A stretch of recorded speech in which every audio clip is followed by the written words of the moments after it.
And Rick Kaiser happens to be a good friend and my neighbor. And he is a lighting expert. He owns Lightwise. He's been doing lighting for 45 years. 45 years. So he knows his stuff. He's very conscientious about what he does. And he actually put some lights up our driveway for us that have a very low voltage lighting on a timer, because we're very aware of night skies. So without any further ado, Rick DeKaiser. Thank you. While we wait for the presentation to get figured out, a little bit about myself. I moved here from Key West, Florida, a year and a half ago, and I've been in the lighting industry for 45 years. I'm a contractor as well as a designer. I lecture for a company called ILI, which is the International Landscape Lighting Institute. It's a nonprofit organization that simply makes people aware of dark sky situations, issues, and how to improve our night vision and our night skies. So there's a really big balance between public lighting and private lighting. Most of the lighting we'll talk about tonight or today is basically homeowners and lighting your gardens. I travel around the world doing what I do, from Japan all the way to Jamaica, the Caribbean, New York. So you'll see in the slide presentation quite a few beautiful places that I've been very, very fortunate to work at. And I really need my presentation. So I was born and raised in Michigan. Moved from Michigan to Stuart, Florida, which is just above Jupiter. Did a lot of work in Palm Beach, Jupiter Island, and the like, and then moved down to Key West when I found an opening in the market. And from there traveled through meeting some people that had multiple homes. They took me to other locations, and I was able to expand my business that way. So I sold a year and a half ago, intending to retire, but pretty bored, and could only do so much woodwork, and we were building the garage, and I just said, I love the trees. I love lighting trees and making it beautiful. So I'll go over a couple key points while this is working out. Landscape lighting has gotten a really bad name over the years, and we are not the culprit. We are not the culprit in ruining the skies. There are things that you can do with landscape lighting that make your situation better and allow you to enjoy your lighting in your yard, and your beautiful yard. You're all master gardeners. Having a picture frame in your window of your garden at night and being able to see that for an hour or two at night, and then when you go to bed, everything shuts off and it's dark. There's specific ways that we zone landscape lighting in your yard. We'll put path lights that are strictly for safe passage through your yard on one zone. A second zone will be down lighting, and a lot of the times we'll do down lighting out of trees instead of using path lights, because path lights can be pretty harsh. And then uplighting when it's needed. Uplighting can be used, but also it needs to be on its own zone, so it's shut down. Used to do a lot of underwater lighting and lighting around shorelines and stuff, and it's critical that those are put on zones, that they're the right Kelvin temperature. Kelvin is how light is metered. By that, white is the only color that I basically use. I do a very small amount of colored lighting, which would be green or blue, and you can change it for like Christmas and then change it back. But typically when you talk Kelvin, you're talking a range of light from a very cold 10,000 temperature light, which would be a silver blue. You might look good in a kitchen or a surgical room or a bathroom, down to a 2200 Kelvin, which would be a very, very warm yellow light. This light here is probably 3,000 Kelvin. It's right in the middle range. And dark sky recommendations are 3,000 Kelvin or less. So you want to be on the warmer spectrum. The problem with using warmer spectrum lights in landscape lighting is that you're lighting either a trunk of a tree in the wintertime when it's all defoliated, or you're lighting a beautiful tree with a lot of green foliage. That green foliage does not always look well when you put a yellow light on it, so it doesn't look natural. So all the lights that we use in landscape lighting, except for some commercial applications, are 1 to 3.5 watt. So if you take that into consideration, a parking lot at a car dealership or a parking lot at Ingalls, those are 20 to 25 times brighter than what it has to be for safe passage and usage of that parking lot. Car dealerships are the worst. They're 45 times brighter for no reason. And can I ask a question? Certainly. And so what does the community do? How can we respond to that to get Ingalls to lower that? Well, first, it's get the mayor to come to a Master Garden Club meeting.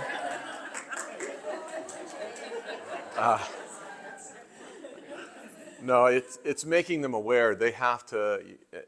You have to approach it on a very friendly basis so you don't upset them right off the bat. But go to your politicians, go to your senators, governors, and say this is a problem. This is something that's important. I'm proud to be here. I had resistance right from day one about landscape lighting, and it's really about understanding what landscape lighting is versus all the other polluting that goes on.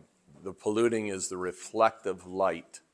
90% of the polluting is reflective light bouncing off concrete, bouncing off the earth, and going back into the sky. It is not the direct light you're aiming into the sky, because very few people, unless you have a searchlight, beam that much light directly up. So that reflective light, I have a video that I'll be able to show you where we took a drone and we took a picture of the parking lot. Then we went from the parking lot to 100 feet in the air, 200 feet in the air, and 300 feet in the air of several different locations. And you can clearly see how much pollution there is coming off of the concrete, beaming back up into the sky. So it's reflective light that's the issue. I also have several landscape photos at that same 100, 200, and 300 feet that shows landscape lighting installed, all the lights on during winter when there's no foliage, and you can barely see the light. It's that much of a difference. So maybe they're getting it. All right. Back to where we were 45 minutes ago. Okay, even if you could just put the main screen up, I can, yeah, and I'll just make it up. All right. No problem. Do you have it all the way to 1? Start it off at the beginning. There it is. Thank you. Okay, so as I was introduced, the International Landscape Lighting Institute is a company that I work for to teach what I do for a living.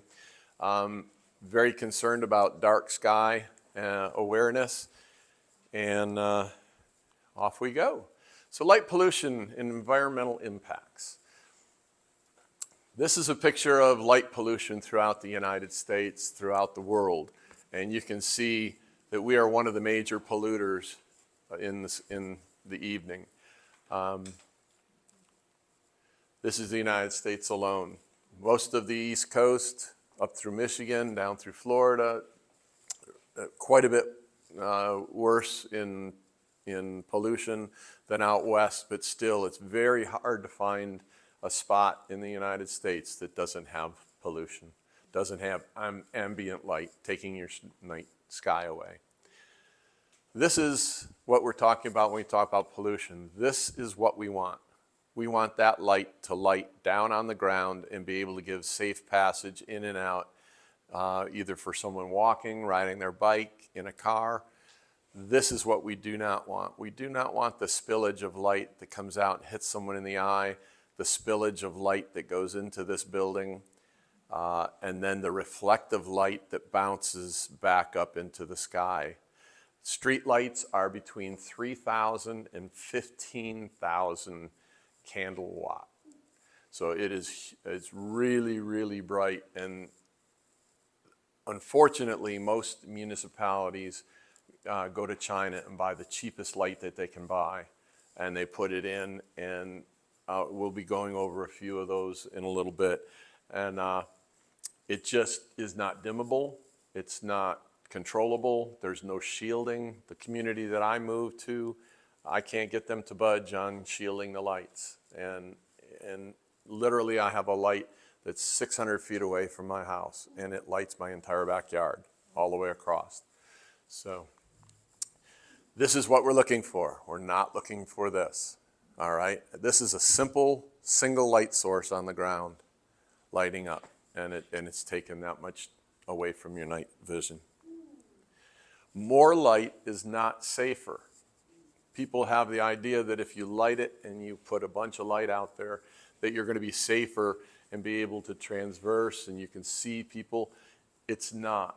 And one of the problems with dark sky is they do not recognize glare.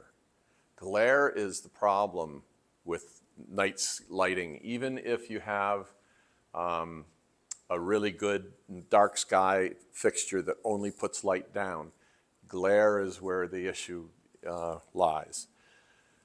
The 5 principles of outdoor lighting with dark sky is, number 1, useful. Is it useful? Is it doing what you need it to do and only what you need it to do? Targeted, again, only what you wanted to light. Low level light, the lowest level that you can use to be able to do what you're asking it to do. Controlled. We talked earlier about having zones to be able to shut certain areas off if you're not using them. Motion sensors so that when you walk into an area, it'll turn a light on and stay on for 10 minutes and go back off. Warm Kelvin temperatures. Soft, warm light, not your harsh silvery blue LEDs. Dark sky lighting meets the needs of people to see at night, conserves energy, avoids harmful effects on wildlife, and protects wildlife. Only light the areas that you need to light. Be no brighter than you need. Minimum blue light emissions, which we talked about, 3,000 Kelvin or lower in a warmer temperature. Eliminate upward directed lights. And I agree and disagree with that a little bit. Turn it off when possible. This is a photo of a garden that we did. Believe this one is in Indiana. And this garden, the whole scene is 150 lumen. So one street light is minimum of 3,000. This is 150. We have a few downlights in this garden. This garden, there's a memorial rock and a few lights to be able to show the ground without having path lights. But as you can see, everything is shielded. You cannot see the light source. It's not blinding. It's comfortable. You feel safe walking into that forest. At 10 o'clock, their bar and restaurant shuts down. So do all of the uplights. The only lights that stay on are some downlights, but it has a motion sensor. So will deer and animals set off the motion sensor? Sure, but it's still a very small amount of light that they're using and energy that they're using, and it shuts back off in about 10 minutes. There's so many things going wrong with this. So this is in a camp in Windermere Camp in Hunt, Texas. And when we got there to light it, they were disgusted, and they had safety issues with, it's a girls' camp, they had safety issues and wanted to make sure it's safe. If you notice that these stairs are uneven, they're natural stone. There's a lot of dark spaces in this that can cause issues with people walking. There's actually a monument here, a statue of a lady and a little boy. Believe it or not, this is what we lit. So you can see that the focal point is a tree, the focal point is the statue. You can now enjoy and see that. The stairway is carefully and considerately lit from the tree, and it's all 2700 Kelvin, so it's dark sky certified. So here's a parking lot, a typical parking lot. That could be Mingles, but I don't think it is. But this is a typical parking lot at a street view. Here's a view at 100 feet, 200 feet, and 300 feet. It's a little confusing when you look at it the first time to really realize what you're seeing, but this is a video that will help you understand a little bit about that. So as we go up, this is the parking lot. This is metal halide. That's the type of light that it is.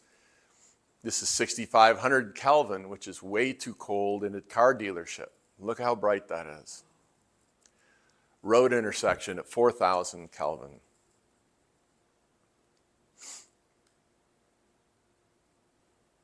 These are wall packs, which are dark sky certified. They only put light down, they're LED, but again, 5,000 Kelvin. There are so many lights on here, I'm surprised they don't have airplanes landing. It's a storefront with wall packs again. Here's a street light, an 18-foot street light with 4,000 K. It's too cold, the temperature is too cold on that, it needs to be warmer, and they need to be dimmable so they can be brought down. Public park at 4,000.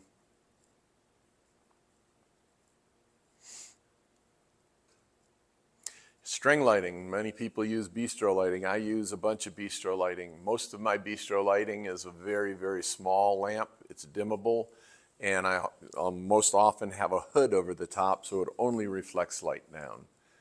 So here's a roundabout. We all know what roundabouts are. If not, they're coming. And here's landscape lighting. Look at the landscape lighting at 300 feet. This is in the wintertime with absolutely no foliage.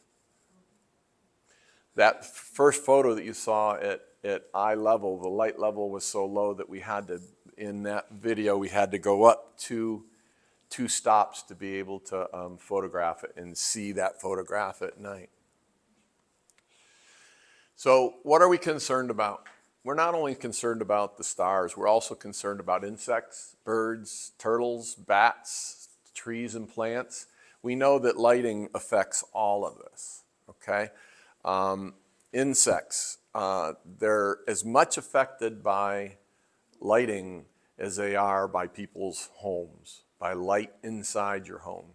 If your windows are not tinted, if you do not have blackout drapes, you might as well just go outside with a sheet and put a flashlight on it and attract insects, because that's what lights do inside of a home. So you cannot fix all of it, but you can get 95% of the way there where very few insects are affected. Birds fly into skyscrapers. People leave their dumb office lights on at night, and so the birds think that's a clearer view, and bam, they fly into the window. It affects their migration. Turtles, being from Florida, if any of you have another home down there, you know that you have to have turtle-safe lights anywhere near the ocean, which are 2,200 Kelvin. And the reason for that is the turtles, when they hatch, they follow the moon to go out to sea. Well, if your lights are on, they'll go downtown and get run over by a car rather than going out to the ocean. Bats, yes? I just wanted to say I witnessed that personally because I was on the turtle team when we lived at Folly Beach. Okay. And we had them hatch and come up into a parking lot that was brightly lit. Right. And so most of the government, local government there in Florida does watch and does keep an eye on it. But the problem, again, is people, let's say a condo association will turn their lights to 2,200 Kelvin, and then they walk away. The first maintenance guy that comes along puts a regular light bulb in there when a lamp goes bad, and then you're not certified again, and you're hurting the environment. So it's important to watch after it. The lights that I install are changeable. You can change them from 3,000 Kelvin to 2,200 Kelvin just by taking a remote and pointing at it and hitting a button. So you have a season that you need to protect, you can go ahead and protect that season, and then afterwards put it back to your normal light. Trees and plants are also affected. As you know, if you look at horticulture, they use lamps to be able to grow plants indoor all the time. So different wavelengths in light affect different plants, and some of them are sensitive and some of them are totally not sensitive. But usually the plants that are in shade all day long are the plants that will be sensitive with light pollution. So here you see a typical street light on the left here, and you can see the glare bomb that it's become. Can you see the person in the background? More light is not safer. As I put my hand over, you can see there's a person right there. You can't really see anything except that there is a person there, and it makes you feel more protected that you can stay away from it or move. But here's a situation where he moved up towards the light a little bit, and if there was a shield on that light, it would reflect the light down, and now you can see him clear as a bell. All right, and that was from the same vantage point. Glare bomb, no glare bomb. Here, this is a job I did in Japan. As you can see, they did not take any caution whatsoever to put a shield on that light or protect the viewer's eyes. When you walk up, your eyes, your retina and your cones change because you're getting too much light and your eyes shrink. It takes 10 minutes for your eyes to readjust to the nighttime light and be able to let you see again. Here's a park that we did in, I believe this was in Indiana, and the downlight out of the tree lights those steps perfectly well. You can't see where the light's coming from, but yet you see it feel very safe on every one of those steps. If you noticed earlier when I talked, I said stone steps that were uneven and natural stones versus this, which is a very manufactured stone. It's very smooth. If these bricks were out of alignment, I know downtown there's several places where they've ground the concrete to try to get it matched back up because the trees' roots have broken concrete. Those areas need more light until that problem's fixed. But again, with the right light, they're dimmable and adjustable. Wouldn't you love this to be your neighbor? So this, I believe they wear sunblock at night in the house. These are simply post lights, and they're poisoning the sky. They're killing their neighbors. There's the picture of the fixture. It's a simple lamp, probably a 100-watt light bulb, just a standard indoor light bulb with no shield whatsoever. So anywhere you are on that property or in the neighborhood, it's a glare bomb. Here's a dark sky certified light. Okay, I have two problems with this light. One good thing is it does block light from going up. So it's stopping transverse light going up. The first problem I have is it's a multi-LED diode. The problem with multi-LEDs is you can buy them in China, they're super cheap, and when you stand underneath that light and put your hand out, now I'm sorry, you're never going to go back and not be able to think about this. When you put your hand out, you're going to have 10 shadows in the ground. Your eye sees it, your brain picks it up, and it's confusing. You may not notice it, but now that I spoiled it for you, you will. But again, these have no glare control. So there's no way to be able to block and turn that light down. They're just on or off. Here again, these looks like a wonderful light that's going to help you from the dark sky situation. But again, they're glare bombs. They need to be able to be dimmed and taken down. Here's a job I did in Rio Verde, Arizona. And you can see they're very conscientious about their skies there. But when you get a city municipality that just decides these are the lights we're using, they go in and you have very little say-so over them. So this town called me, had me come out. We set up tents. We had them remove all those lights, turn them off for our demonstration. They removed them later after we were gone because we were able to do this. So you can see the difference. The landscape is lit. The walkway is perfectly visible at night for you to walk or ride a bike. You feel totally comfortable, but with that light turned off, okay? Here's a city park. This is in New Jersey, Ridgewood, New Jersey. As you can see, the acorn-shaped light has been turned off. It hasn't been turned off in the rest of the city. Look at what this looks like compared to this.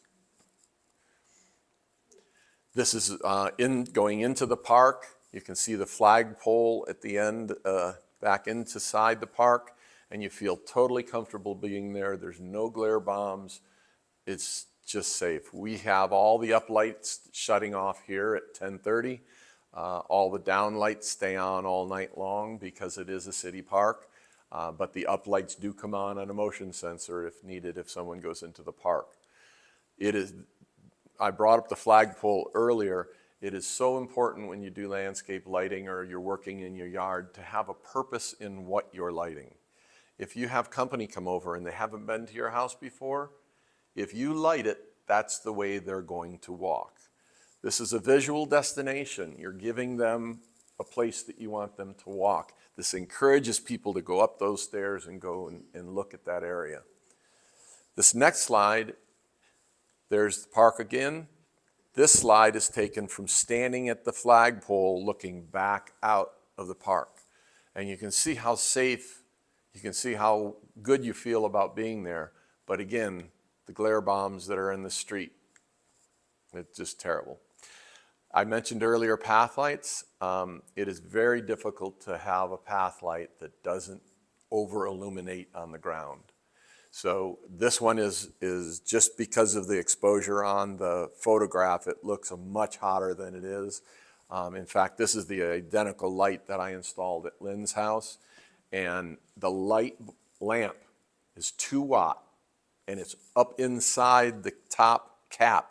So you cannot see where the light's coming from. It comes through the fixture and out onto the ground and puts a pretty pattern of whatever is cut into the metal. Oh, here you go. So this is Oklahoma City National Memorial. Isn't that lovely? Don't you want to just run over there and check it out? The designer on this project did have good ideas. His idea was to put lights in the trees. Actually, these lights are right here. And put a puddle of light down on the ground so he's lighting down. Dark sky, acceptable. The problem is he didn't go high enough into that tree to be able to spread that light further, more evenly, and also turn it down so it's not so bright. Look at the back wall and all the monuments. It really, really hurts your eyes to look at.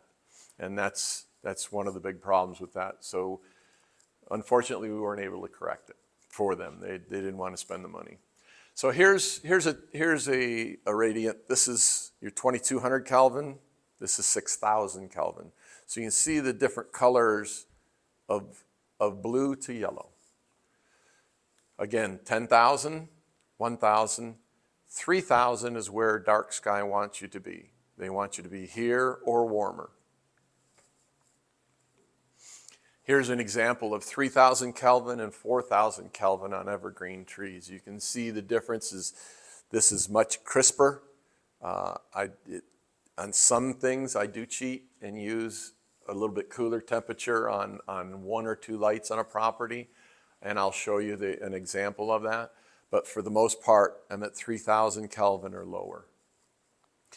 More fixtures are better than less fixtures because you can slowly light, adjust light, and keep control of where that light's going. If you have just one large light right here and it's beaming out, you're going to have all kind of spillage. You have to turn that lamp way up to be able to get the light that you need to be able to light that. Here's a good example of a forest. And this is a good example of where I cheat, okay?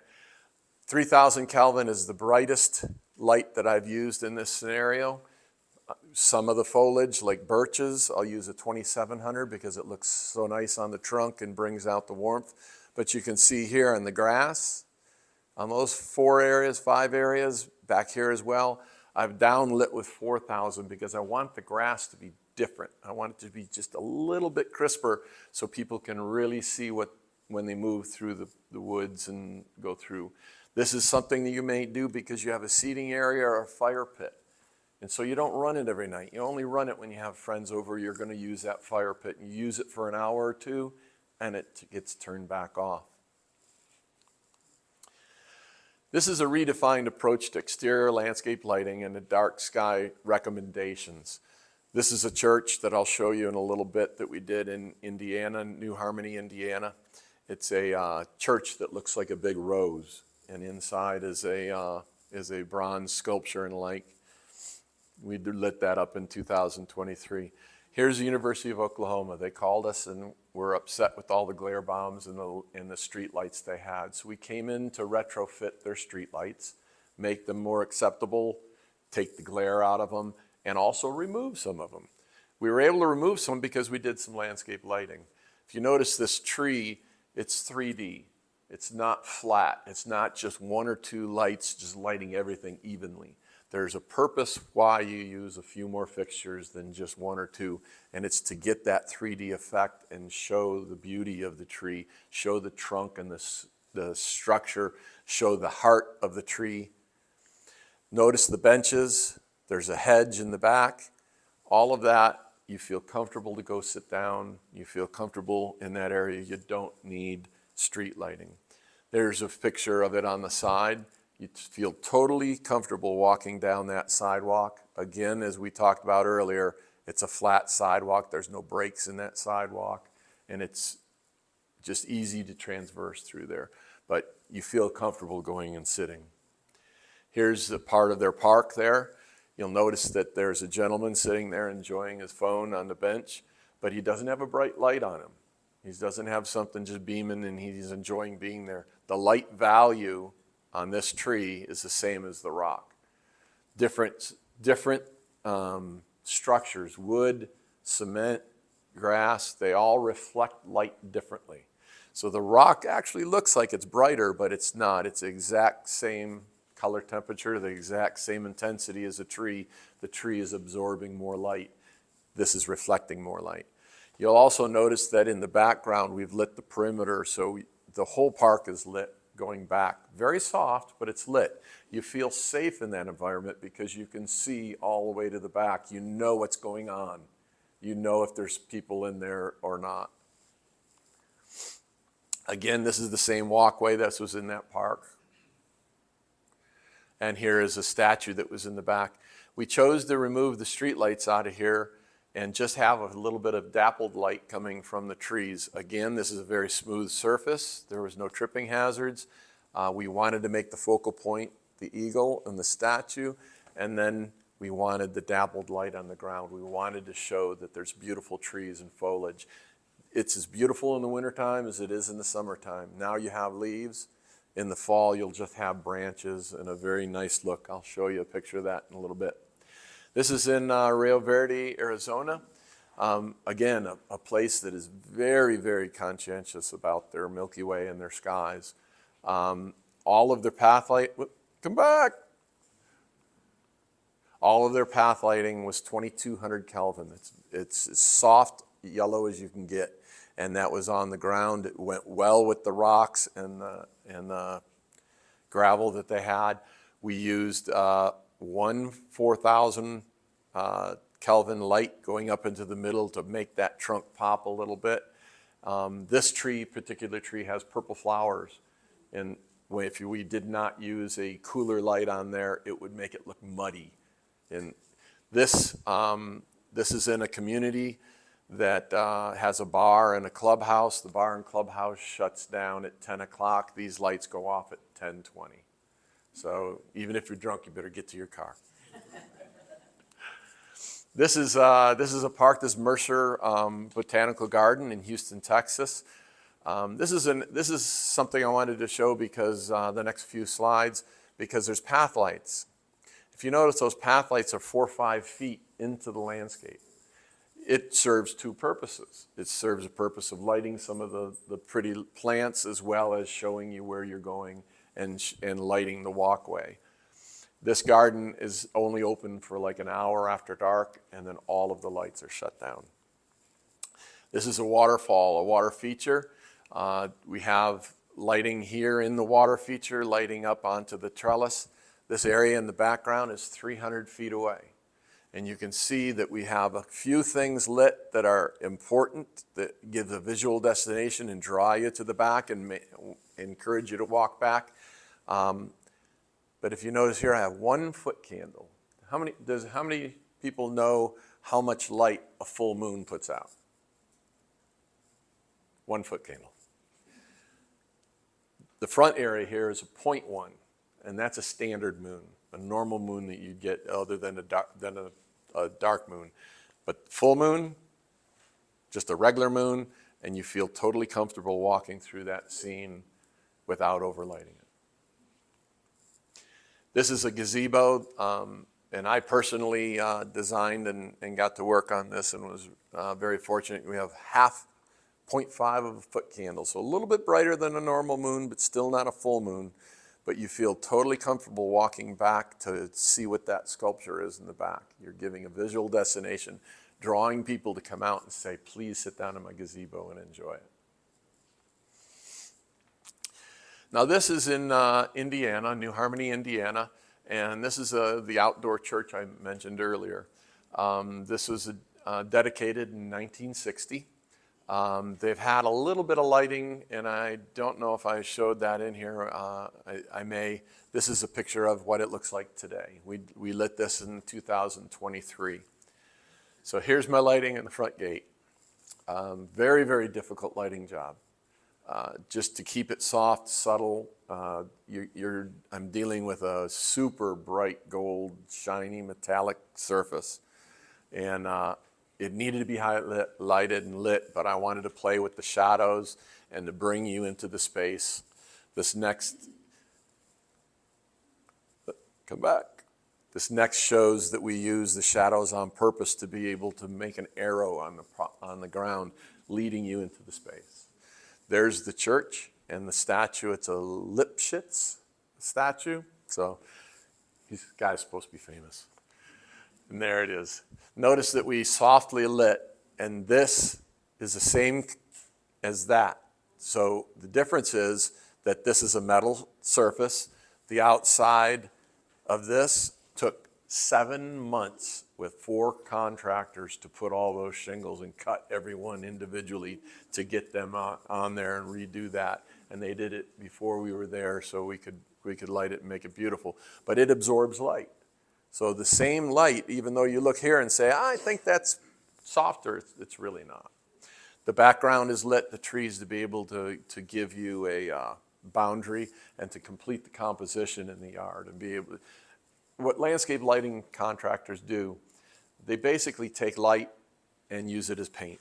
We're painting landscape to make it look beautiful for your enjoyment, and then we're shutting it off later so it doesn't hurt the environment. Here we are again. You totally feel comfortable walking out that walkway, the walkway coming in. This is the side entrance into this park. There's a lake that's behind that wall, and so that lighter area here is a place that you can go sit and look at the lake or meditate and look at the gardens.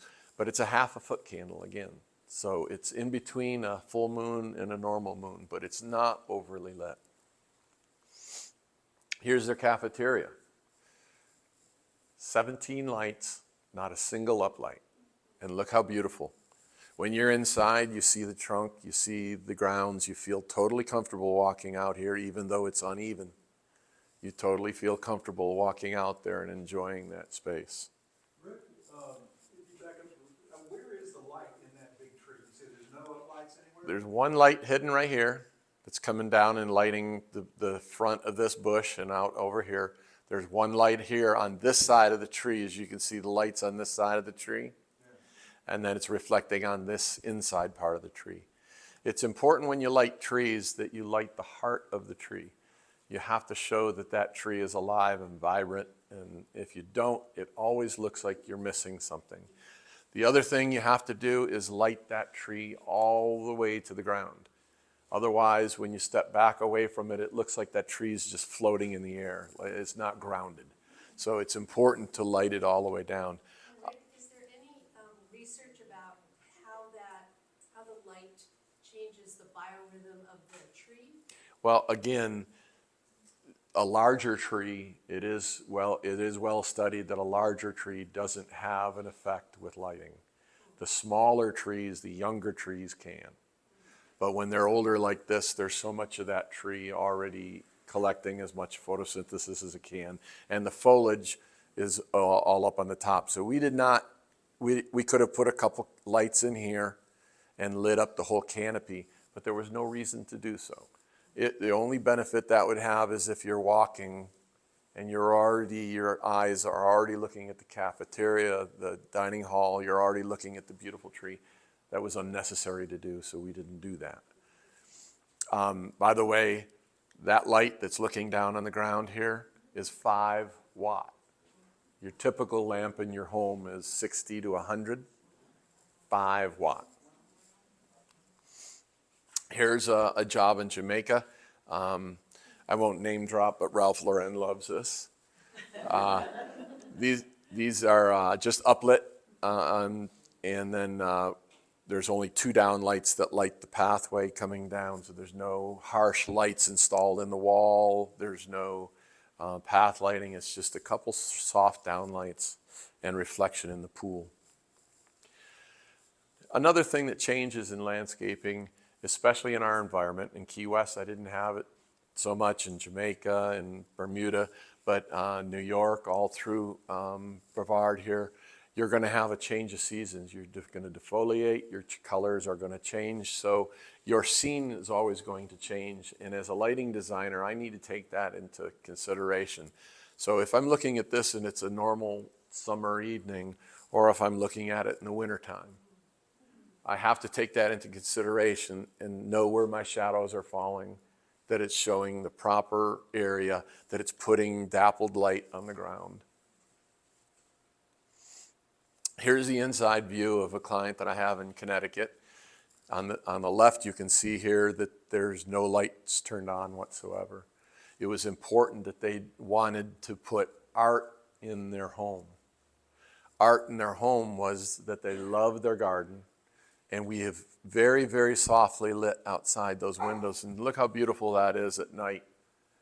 You also have to be considerate of the lights that you have inside. If your lights are too bright inside, bless you. If your lights are too bright inside, then you're going to counteract the effect of being able to have some light outside. This is before I lit you can see the glare bombs and what it looked like to what it was when I finished. And by the way, that just draws you, you just got to go see what that is. You can't walk up there without going in. They used to do ghost tours there before we came in. So this is, now that in all essence, if you're looking at that, it looks like a very organized, beautiful tree lighting job. I can tell you that that is totally the wrong way to do it in every sense of the word. It chokes the bark and the candium layers and does not let the food go up into the tree. A tree grows. Even a large mature tree, it swells and grows. So you must maintain every couple years, loosen screws, do what you need to do to make sure that it's healthy, but never use a tree strap on a tree. Never. I'll show you the proper way. I don't know if anybody's missing a bike, but trees do grow. So if you do not maintain lights that you put in a tree, the tree will grow over not only the fixture, it'll grow over the wire, and it'll end up killing the tree or definitely hurting its growth. This is the proper way to put in a tree light. Stainless steel screws about 1 inch into the tree after the bark and the candium layer. And then the mount is held off of the tree 1 to 1.5 inches, and the reason for that is insects and fungus that will develop in that tree if that's sitting against the tree all the time.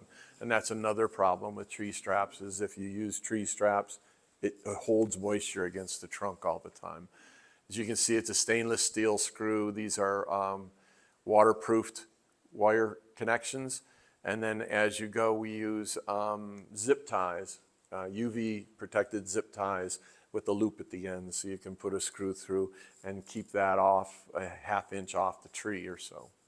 But it keeps that wire from dangling. The wire always runs down the back side of the tree where you can't see it, or you really have to look for it to find it. On branches that are not 2 inches or bigger, we look to hang very small ring lights. And these can be hung in many different ways. They can be hung like this. They can be hung with a soft vinyl cord looped over the branch. But then the wire goes up carefully and it doesn't hurt. But the branch still has to be substantial enough to support the weight, like a 1-inch branch or so to support the weight. And you notice this one has a glare shield showing. So you reflect the light towards the tree and you keep people that are enjoying that tree from seeing where the light's coming from. If anybody has any questions, stop me as we go. It's not a problem. So this is Little Palm Island. If any of you know Little Palm Island, most crowds when I talk to them don't know the movies PT 107 or McHale's Navy. Our government, in their infinite wisdom, wanted to bring up the morale after the war, so they bought this island. They ran power and water out to it, and they filmed those movies there. When they were done filming the movies, some lucky guy got to buy the island for pennies on the dollar and made a beautiful 30-acre retreat, one of the most beautiful retreats in the world. This is a coconut palm that we had done lighting there and lit up the whole place, and lo and behold, the hurricane came through. It took out the top of the coconut palm, but notice the lights were installed properly. They're off of the trunk. They're stainless steel, and they still worked.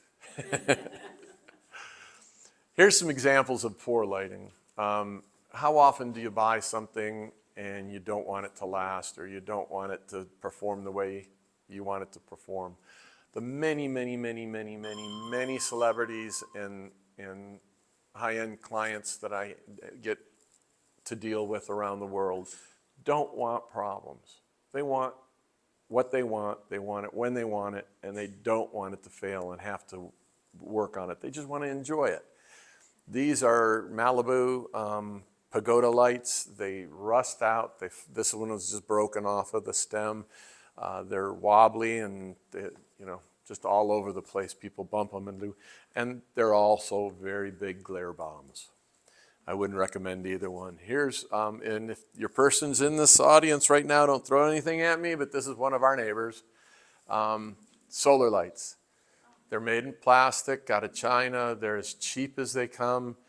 He's got them all the way around the driveway on both sides, all the way up. I'm guessing there was 100 to 140 of them. Again, small aircraft at night, you never know. But the problem with solar, and when I say a problem with solar, I have a problem with this solar light. I do not have a problem with solar. If you can have a solar array and a battery pack to store the energy to run your lights, fantastic. I've done many. But in this situation, the batteries are never big enough to be able to make the light work for very long, a couple months. And even into the night, they burn out, they don't last. They also make them in uplights. And a lot of people will take and put an uplight in here, an uplight on this tree. They're in the shade, so they're not getting powered. So a lot of people will take those and move them out into the sunlight and then put them back every day to try to get them to work. It just, for me, it's not money well spent. So these next slides are clients of mine throughout the United States, mostly a few in Jamaica. This is an entryway into a home in Connecticut. When I did a job for this couple in Jamaica, when the husband is in the energy industry, and when he saw what I did for him in Jamaica, he said, fire the electrician in Connecticut, Rick's going to Connecticut. So when I got there, the electrician had installed on each side of these posts uplights. So they were just glare bombs looking up and showing just the posts. The other option to light would be to put another big light up on top. To me, that's ugly. I want it to be natural. I don't want to see what I do during the day. I want to see it at night. I had the client install this birch tree. We went up in the top of the birch tree. We put one light, and look at the entryway now. We took away all those harsh lights. This is going up to where they have a car barn. This is just very soft uplighting. These are all 2-watt lights. In the back, this is a 3-watt light. And this is my good friend Jesse. He lives in New York and flies around the world to hang lights for me and have big trees and like. And we were laughing last night that he had a 40-foot ladder here, but yet he's climbing. We use lifts. We use 40-foot ladders mostly here in Brevard. We'll use a 40-foot ladder throughout Toxway and like. But that tree was loaded with poison ivy. You can see it right there. It was up to here. So we used the ladder to get past the poison ivy, and then we climbed the tree. So, but we were mounting lights in the tree looking down around the yard. This is my client's car barn. They had a property here. They went across the street and installed a car barn for some fun cars that he has. This is at the Point, which is Rockefeller's great camp in Saranac Lake, New York. They have a lean-to, fire pit, and a bar way up on top of a rock, and the rock sits about this level in the back. But you can see an uneven walkway going all the way up. You can't even see that there is a light. Nothing protruding in your eyes. Very soft downlight. This is in Connecticut. This is a fire pit out in the woods. It just gives you a visual destination to go out, not have a bear attack you or a bobcat.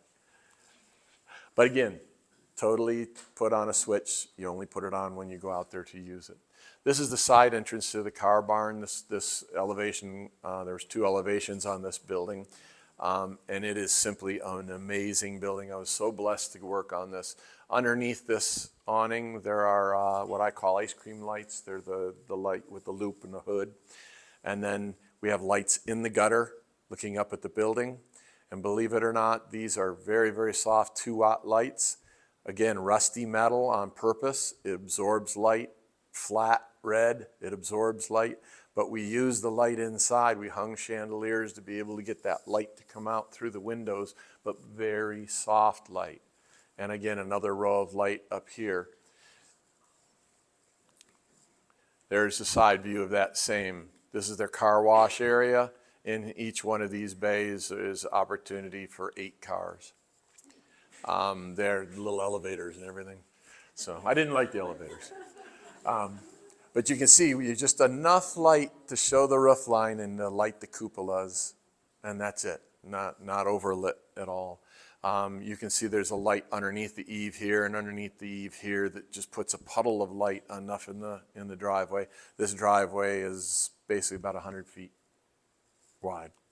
This is the other side of the drive. So as you go up the other side, this is basically where the showroom is, and 10 cars go in there. This client was so fun. When the Jersey boardwalk was blown away in the hurricane, he bought and paid for the new boardwalk so he could have the old boardwalk to make the floors and the walls in his car area. But you can see there's lighting in the back on these trees. That's to show that roof line, to show how the property expands and to create 3D depth. Here's their outdoor barbecue area, pagoda, beautiful pine tree, and a tennis and basketball court. We have lights on the tennis and basketball court. They're all mounted, downlit from the top of the fence. But at night, they don't want to see that. They want to see the beautiful landscape. They want to go up and use the pagoda. Notice that we completely kept that dark. So you don't even know it's there at night, but during the daytime you can see it. This is a 3-acre lake that's behind their house, and this is the view from the master bedroom. If I can't get into your bedrooms when I'm lighting your home, I'm not doing my job. I have to know what the views are out of the windows, which windows to keep dark, which ones to have a little bit of light. This happens to be out of her master bedroom. There are 15 lights here. A total of 200 watts, 2 regular light bulbs lit this entire scene. This is a technique that I use called shore scraping, and there's a small light that's just on the bank that lights down the shore, and it shows you the difference between what is a reflective light and what is actually in the woods. This is the point. This is Rockefeller's Great Camp. A couple bought it and called me to come up and light it for them. It's now an 11-room B&B. It is amazing, adults only, and dogs.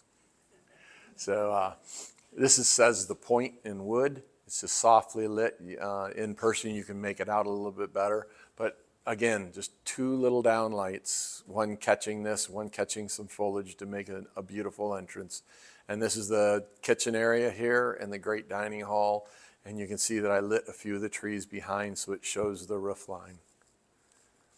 In this photo, there's some maples. They're, I'd say they're 50 foot tall. During the springtime, you can see that they're beautiful. We do have some path lighting in the background. But basically, we're just showing the tree, giving them a comfortable space to walk. No one uses cars here. They simply walk. This is a warming hut. So when they go in the wintertime, they ski and they ice skate. They're able to go in there and pick up their equipment to be able to go out and play. That building is lit with 3 lights. This is lit with 4.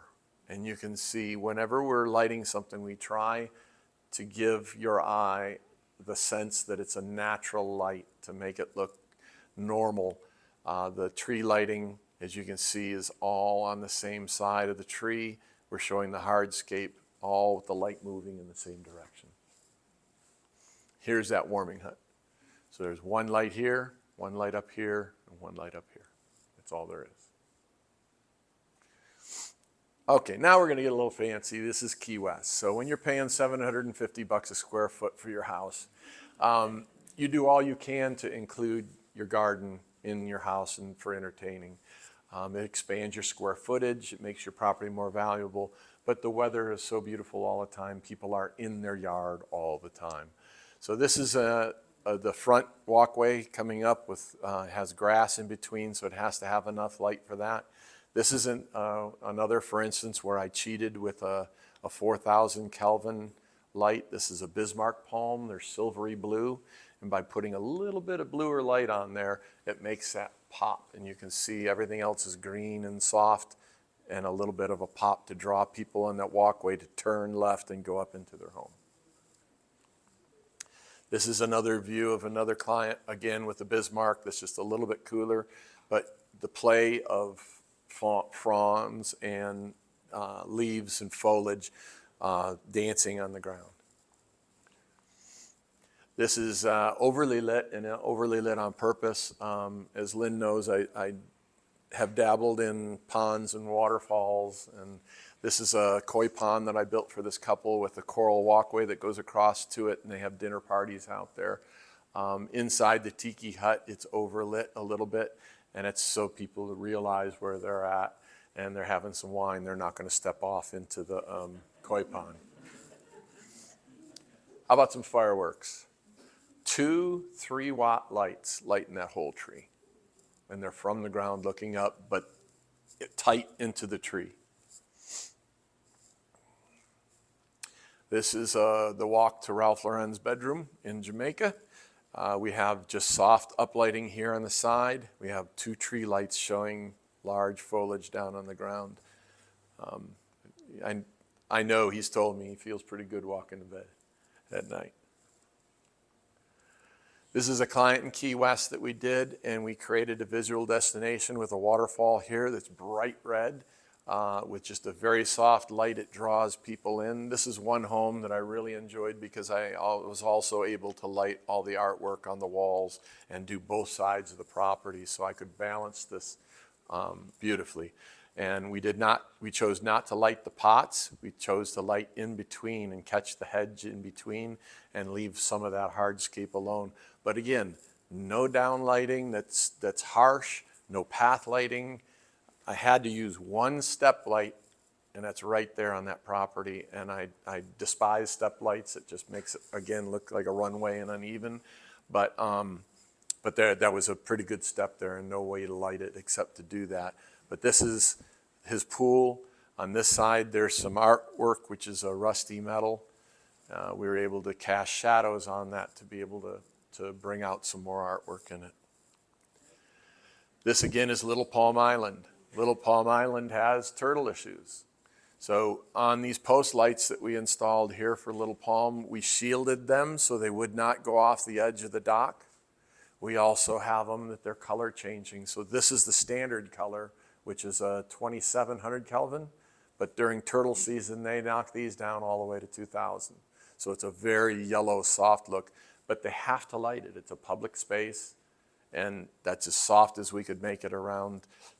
This client turns on his lights underwater and also on the dock when he entertains. Otherwise, he leaves those off on a separate zone. But a very inviting, fun application. This is New Harmony again, a statue that we lit. Statues are very difficult to light. If, as artwork in a garden, if you put an uplight on a statue, all the shadows on the face are all on the wrong side. So you have to be able to get up in the air somewhere and put just a small pin light so it shows the shadows down, and you can actually tell what the artist meant to say with that piece. This is the side entrance into that garden, and this is my personal favorite, more so than the gold entryway on the front. And it's because we were able to create a visual destination. People want to go in and see what's going on in there, but also feel very safe by having the entryway lit on both sides and drawing people in. And that's it. So thank you. I really enjoy what I do. I'm hands-on and very, very careful with light pollution and with insects, animals. I could go on for another hour and a half. I've only been here for a year and a half, but I could go on for another hour and a half with pictures of bears and bobcats and porcupines and muskrats, and we just have so much fun photographing them and watching them in our yard. Yeah. So we have a lot of fun with that, my wife and I. So are there any questions? Yes. I just wanted to know if the lighting in the water in the ponds affects the fish in any way. Well, I'm sure that both the lighting that you saw that was green, that's in salt water, and the lighting that you saw that was shore scraping was along the bank. And I'm sure if there was a specific place where the frogs wanted to hang out or something and we had a light there, it would affect them. They'd get up and move. But again, you turn them off. I keep saying 10, 11 o'clock. Yeah, I think a lot at night. Yeah, I'm 64. I'm going to bed at 8:30. So they're going off earlier, all right? The nice thing about landscape lighting is the technology in both the fixtures, the LED, has come so far. Wi-Fi, if you have strong Wi-Fi, we can put every one of those zones on Wi-Fi. You go to bed, you just hit a button on your phone and the lights are off, okay? Okay, yes. How about retrofitting lights that you already have to change the bulbs? Where do you get those bulbs? Is that even an option? It most definitely is. So every lamp has the opportunity to have a different style of bulb in there, from fluorescence to MR16s to even the 3156 that I joke is a tail light from a 57 Chevy. They're plastic and they're wedge base. All of those come in LED now. And then there's different manufacturers. I use Emery Allen, which is an American-made product out of Connecticut. Amazing product. I have some cards in the back if anybody has any questions or needs help getting product and whatnot. I'm retired, living my life, doing what I want to do and lighting jobs that I want to light and enjoying what I'm doing now and designing. And so I'll be glad to come to anybody's yard and give them ideas and help. So if you take my card, if you want to buy product, I can point you in the right direction where to get good product that lasts for you. We do special things like dielectric grease. If you're going to retrofit your lights and put a new lamp in them, they're in an outdoor environment. If they're not directly getting wet, they get moisture and dampness, especially with change of seasons. Dielectric grease, it looks just like silicone, but it never hardens, and it's for electrical. Electricity passes through it without an issue, but it keeps that connection solid so it doesn't decay on you. I use all tin-coated copper wire. Tin is not affected by fertilizer and salt. Normal copper is. You get a nick in a wire, and that wire will fail within a year. With tin-coated copper, about 25 years before it fails. So it's a much better application. I also heat shrink and butt connect and solder all of my joints. I use no wire nuts. You can imagine going to Jamaica or going to New York and doing a job and turn around and get a service call. It adds up. So we make sure that our product is as solid as possible, and lifetime warranty fixtures and the like. So, yes. Yes, the artistry and function of your work is really impressive. Thank you. I really appreciate it. Could you give us a little bit of an insight as to the cost? You showed so many high-end, Well, be surprised. The high-end jobs that I do, if I'm traveling, I got to have some travel expense in there and the like. But basically, I only use American-made, lifetime warranty quality fixtures. So the cost is $30, $40 more for those fixtures than to buy a normal fixture that might last 10 years and poop out on you. So I directly use only drop-in fixtures. So fixtures can be integrated where the LED and the function of that light is built directly into the fixture. If it fails, you throw it away and get a whole brand new one. With an integrated fixture, if the lamp fails, you simply unplug it and put another one in, and $20 you're off and running again, if it's out of warranty. But for cost, it varies from about $200 a fixture to $1,000 a fixture installed with labor and everything, depending on traveling and like. But here local, it's anywhere from $200 to $350 a fixture installed. So, yes. So, aside from private landscaping, based on your travels, have you seen a trend from cities and states and local governments where they're starting to adopt more night sky principles? Nope. It's so sad. We're losing the battle. We're so far behind. The last 50 years have been so terrible on light pollution.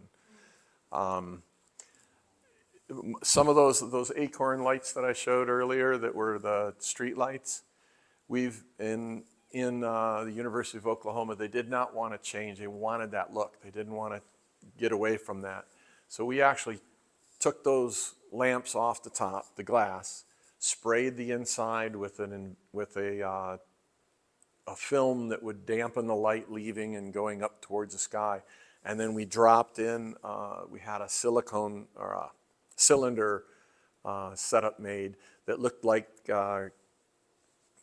just rings on top of each other that dampened anything coming up. It only let light go down, and we put that inside the fixture, and it killed about 80% of the glare. It still had a little bit of glare, and we were able to turn it down because you have glass on the outside, and anytime light hits glass, it expands it and puts it pretty much evenly out. So to answer your question, yeah, there are retrofits that you can do. The lights in my neighborhood, it would be wonderful if they simply put a glare shield lens on top, or let me do that. It would stop the glare from traveling everywhere, and it would stay on the street and just light the street where it's meant to light. Yes? I had an unusual situation where I was driving through Hendersonville at night. Mm-hmm. That's really bad. But have you been there? We originally looked to move there, but fell in love with Brevard, so I don't go there at night. I don't know if they got a good deal on them. Well, They're different. yeah. They might be good. I don't know. No, they're the cheap They're the cheap lights. They're here in Brevard too. And maybe our mayor would talk to somebody. What's going on is that they're the multi-diode LEDs, and they think because they're purple that it's not reflective and not hurting wildlife, and it's not true. There's no reason to make them purple. None whatsoever. I did ask a person in our local electrical municipality, and he said, oh no, when they turn purple, we replace them because that means they're going bad. And I said, well, they've only been up a year. But it's not the case. The day they put them in, they're purple. And there's no reason for it. It looks awful. It doesn't look normal. That's my opinion. So, yeah. Any other questions? I have Yes. a follow on about cost. Uh-huh. So, for argument's sake, let's assume we were able to get Mingles to retrograde or refit their parking lot Mm-hmm. to night dark sky friendly lights. Mm-hmm. Would that be, in the end result, would that be a decrease in electric costs? Absolutely. Yeah. You decreased electric. You're improving your neighborhood. I mean, just for that, they're looking for reasons for people to come in there. And why are they going to use that instead of using Food Lion or Food Matters or maybe Publix? Who knows down the road? But why are they going to Mingles? So are they open 24 hours? No. There you go. Why are the lights on so bright all night long? Brevard College has been the same way with their stadium lights. And we can see them where we live. Sometimes they forget, or they were forgetting to turn them off at night. That had to be a high cost. Absolutely. They should have timers on there and be able to program, very easily be able to program, hey, there's a game here. We want it an hour before the game and an hour after the game for everybody to leave, and then those lights go off. But also shields. I mean, it's not difficult. What they've got is just Yeah. brilliant. It could be the time that they were installed, if they were installed in the 60s or 70s or 80s. Just recently? Okay, well that's really a shame, because it's not difficult and it's not expensive to put shields on those lights so it goes towards the field and blocks it from going other places. I do it all day long. I won't buy a light that's not shielded. So would that be the responsibility of the planning commission Uh, before things go in? In my opinion, but homeowners associations, planning, they go so far and they stop. They'll say, this is what you have to do. This is, okay, that's what I'm going to do. And they either don't check, or they check right up front, and then people go on further and do more, and they never get checked. Our homeowners association, it says right in the bylaws that you're not supposed to have floodlights on your house looking out that annoy people and go into neighbors' yards. I mean, light trespass is so critical.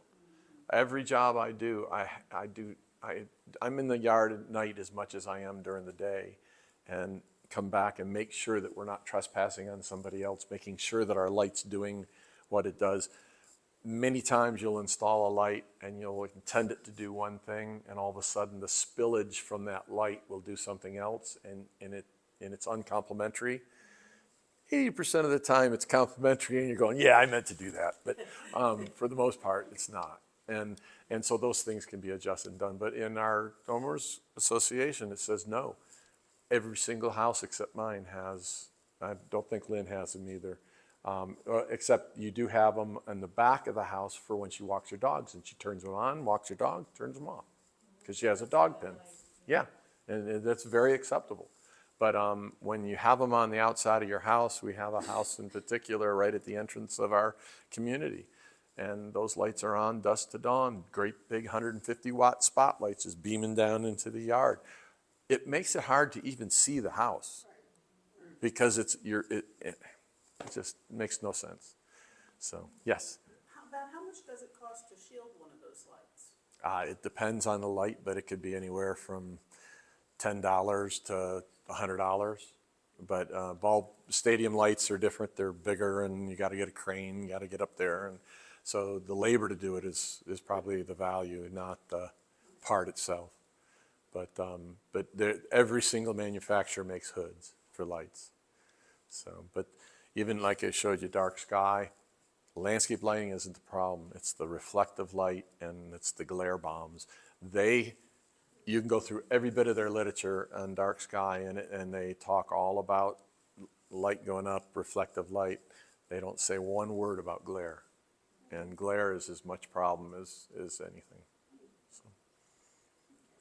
Anybody else? Thank you for having me.